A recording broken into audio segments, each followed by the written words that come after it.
ইসলামের দৃষ্টিতে পরিবর্তনের কতগুলি নিয়ম আছে, বুঝলেন কথাটা? ক্ষমতা আসার কিছু নিয়ম আছে, ক্ষমতা থেকে পরিবর্তনের কিছু নিয়ম আছে। ক্ষমতা আসার নিয়ম কি ইসলামের দৃষ্টিতে মনে রাখবেন সবসময়। 1 নম্বর নিয়ম হচ্ছে, এটা আমি কোনোদিন আলোচনা করেছি এখানেই, 1 নম্বর নিয়ম হচ্ছে কি, গণদাবি। গণদাবিতে কে আসছে? আবু বকর রাদিয়াল্লাহু আনহু। আবু বকর রাদিয়াল্লাহু আনহু গণদাবিতে চলে আসছে। 2-1 বিরোধিতা করেছে, এটা তাদের কথা পায় নাই। সাদ বিন ওবাদা রাদিয়াল্লাহু আনহু এবং 2-1 বিরোধিতা করেছে, পরে তারাও মেনে নিছে, কিন্তু গণদাবিতে চলে আসছে আবু বকর রাদিয়াল্লাহু আনহু। যদি বলেন যে এটা রসুলের পক্ষ থেকে ইঙ্গিতপূর্ণ ছিল, তাও বলতে পারেন। রসুল আবু বকরের খেলাফতের ইঙ্গিত দিয়েছেন বিভিন্নভাবে। কেউ এসে বলছে, ইয়া রাসূলুল্লাহ, আপনি না থাকলে আমি কার কাছে যাবো? কাছে আবু বকরের কাছে যাবেন।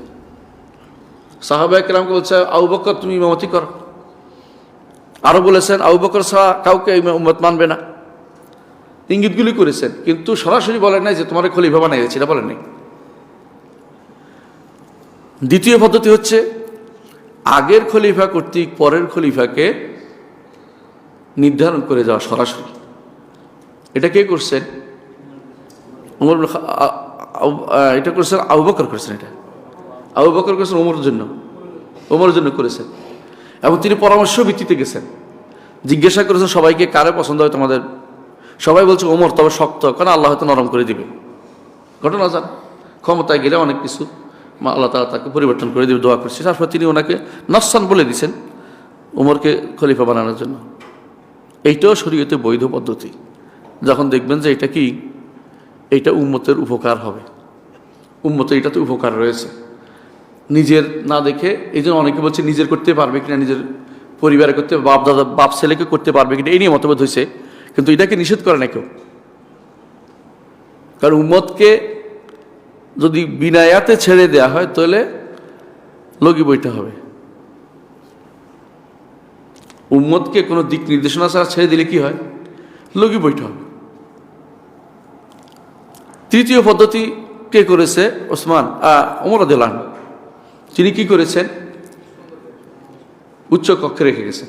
উচ্চ কক্ষ বলে আর কি, যাদের উপর রাসূলুল্লাহ সাল্লাল্লাহু আলাইহি ওয়াসাল্লাম সন্তুষ্ট ছিলেন, আহলুল হাল্ল ওয়াল আকদের মূল যে জায়গায়, ওখানে রেখে গেছেন। ওরা ওদের মধ্যে একজনকে নির্ধারণ করতে বলেছেন, তাই নির্ধারণ করেছে, তাও সংখ্যাগরিষ্ঠের ভোটে। অনেক আপনার কাছে মনে হচ্ছে কেমনটা ভুল লাইনে, সংখ্যাগরিষ্ঠ ভোট ছিল এটা। কারণ তিনজন মত হয়ে গেছে। 3 জন দিচ্ছে আলী রাদিয়াল্লাহু আনহুর পক্ষে, 3 জন গেছে ওসমান রাদিয়াল্লাহু আনহুর পক্ষে। 7 জনের মধ্যে একজন বাকি, কে? আব্দুর রহমান ইবনে আউফ। তিনি তখন কাস্টিং ভোট দিয়ে ওসমান রাদিয়াল্লাহু আনহুকে খলিফা বানালেন।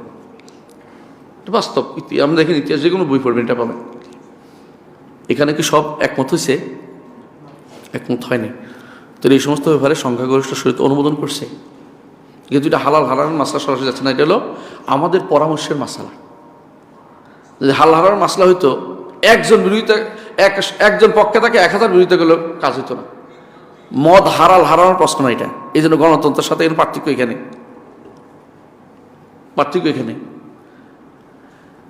মদ হারানোর প্রশ্ন। এখানে হচ্ছে তোমরা কয়জনে কাকে দিবে। তো এটার পদ্ধতি এদের মধ্যে লটারি করেও নিয়ে আসতে পারত। রাসূলুল্লাহ সাল্লাল্লাহু আলাইহি ওয়াসাল্লাম কি করছেন? তার স্ত্রীদের মধ্যে লটারিও করতেন, কাকে সাথে নেবেন।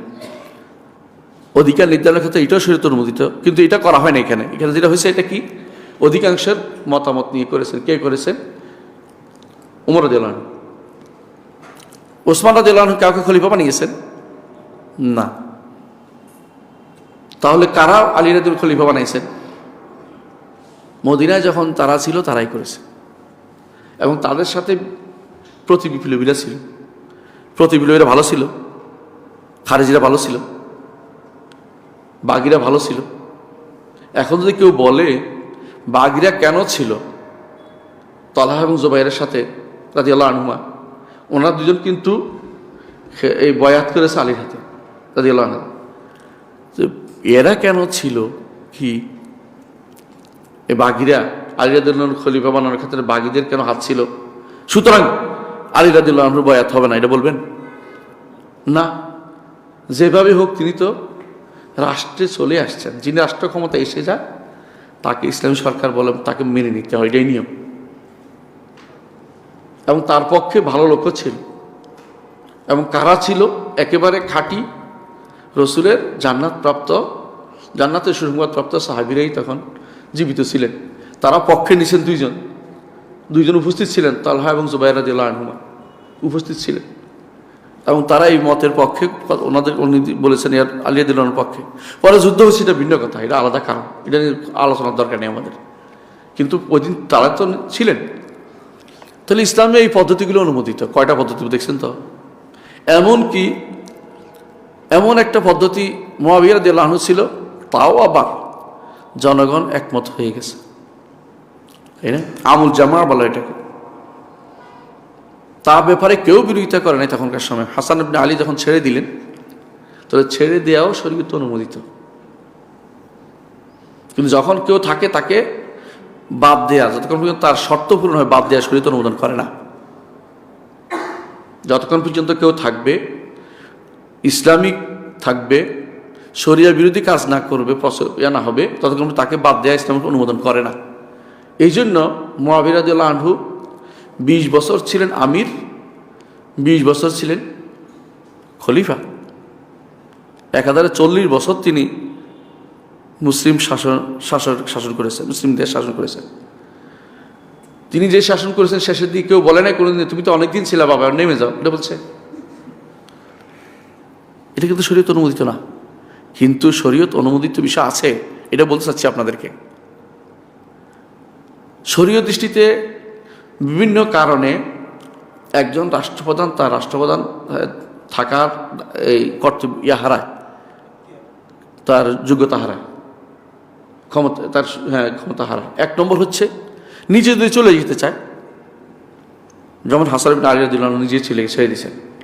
তার উপর চাপ ছিল, এই ছিল সেই ছিল, পরের কথা, কিন্তু ছেড়ে দিয়েছেন তো। দ্বিতীয়ত, যদি তিনি এমন কোনো কাজ করেন যেটা দ্বীনের জন্য সমূহ ক্ষতিকর, দ্বীন বিনষ্টকারী হয়, এবং তাকে পরিবর্তন করার ক্ষমতা কারো থাকে, তখন ওয়াজিব হয়ে যায় পরিবর্তন করা থাকে। তৃতীয়ত, তিনি যদি এমন কোনো কাজ করেন যেটা তার স্বাস্থ্যগতভাবে মানে তার শারীরিক যোগ্যতা হারান,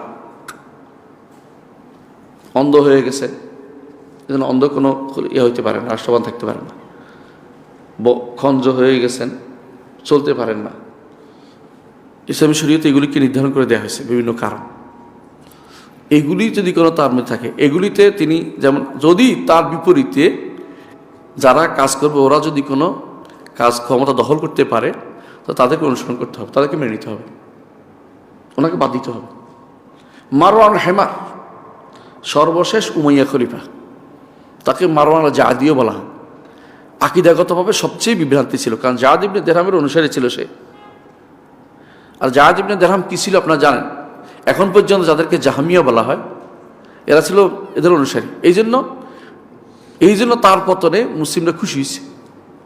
এখন যদি কেউ বলে যে কেন এটা করলো, এটা ঠিক নয়। এই অবস্থায় ভিন্নটা দেখা, অর্থাৎ তাদের মধ্যে যদি এমন কোনো অবস্থা দেখা যায় যা ইমানের খলল ও স্বাস্থ্যগত কারণ তার, তাহলে বিপরীতটা যদি সব পরিবর্তন করা সম্ভব হয়, পরিবর্তন করা তখন জায়েজ। এবং কখনো ওয়াজিবও হয়ে যায় যদি সে যদি তার নিজের এলাকারই খবর রাখে না, এমন মানুষ হয় ক্ষমতায়, তার চিন্তা চেতনার কি আছে, দুর্বলতা এসে গেছে, ওই ব্যক্তিকে পরিবর্তন করাটা তখন যদি সামর্থ্য থাকে, শর্ত এটা, এবং যদি এর চেয়ে খারাপ না আসে, এই অবস্থা তখন আমরা সবসময় এটা বলে আসছি।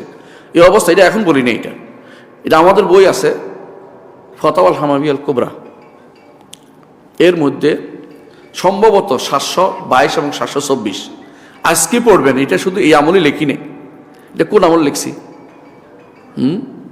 গত সরকারের আমল লিখছি। এটা পড়ে দেখবেন কি লিখেছি, কখন পরিবর্তন হয়। অনেকে বলে তো আমরা এখন বলতেছি, এখন এটা আগে বলছি, আপনি পড়েন নাই, পড়লে দেখতে পেতেন। যেটা আমরা করার ছিল এটা করেছি, হাতের লেখনী দিয়ে লিখছি, বুঝে আসছে কথাটা।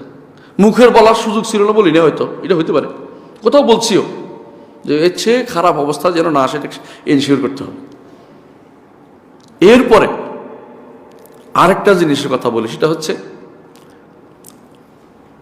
যদি এগুলি হচ্ছে এমন অবস্থা যেগুলি মুওয়াজানা বলা হয়, মাসলাহাতের ইসলামী স্বার্থকে আপনি এদিক ওদিকে দুইটা মিলে একটা কি করবেন, তুলনামূলক আলোচনা করবেন, মুওয়াজানা বলে তুলনামূলক চিন্তা ভাবনা করবেন আপনি এখানে, যে কোনটা হলে ইসলামের উপকার, এখানে কোনটা হলে আমার ক্ষতি হবে না আবার বেশি।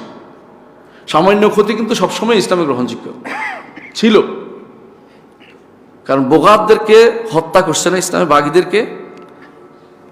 বাগীদেরকে কখনো কখনো হত্যা করতে হয়, খারিজদের কখনো হত্যা করতে হয়। কি জন্য?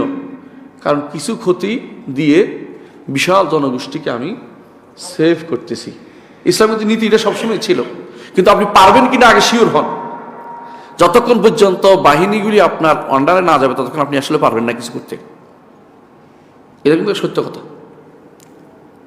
যতই দৌড়েন না কেন একসময় দেখবেন যে কাজ হচ্ছে না, পিছন দিকে হতে হচ্ছে আপনাকে। আর কিছু কথা বলি, আরেকটা কথা বলি, সেটা হচ্ছে যখন খারাপ অবস্থা যাবে, আর যদি এমন কোনো কুফরি হয় শাসকের, তখন সেখানে শুধু খুঁজতেই হবে, শাসকের কোনো নাই। আমাদের সমস্যা হচ্ছে কোরআনে কারীম ও রাসূলুল্লাহ সাল্লাল্লাহু আলাইহি ওয়াসাল্লাম হাদিসে যে সমস্ত এতাআতের কথা আসছে, আনুগত্যের কথা আসছে শাসকের, এগুলিকে কাফের শাসকের জন্য নিয়ে আসছি।